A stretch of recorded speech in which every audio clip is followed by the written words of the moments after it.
The performance of any company's employees drive its profitability and existence. That comes with understanding your employees' personalities to foster productivity.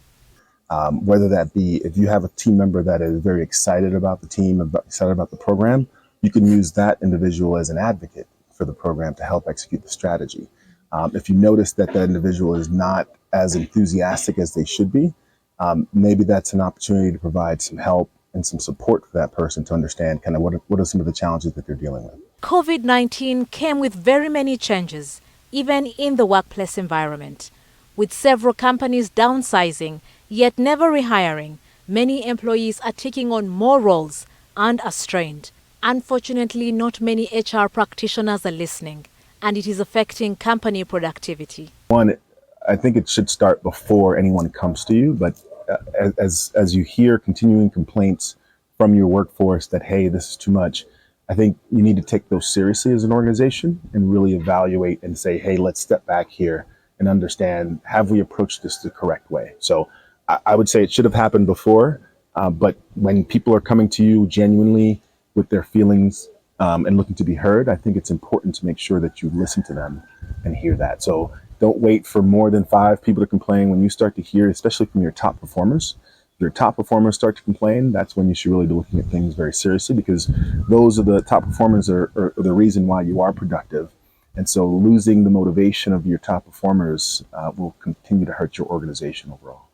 Psychological safety is also another factor to take note, because when employees do not feel safe to share their thoughts or grievances, their safety psychologically is compromised.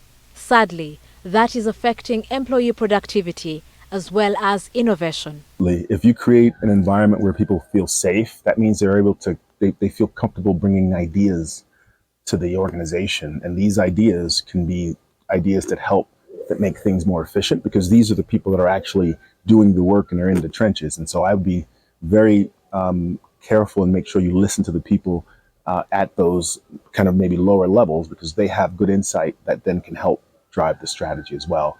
And you can find some of the greatest innovations from people who will say, hey, if we did this, we could make this a whole lot faster or more efficient.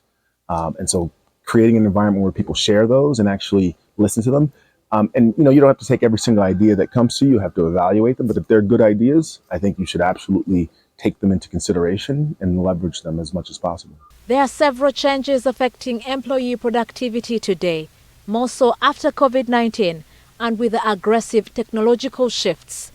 The onus is on the HR practitioners to become more proactive on how to manage employees to get better out of them. Joanne Salmon, NTV Business.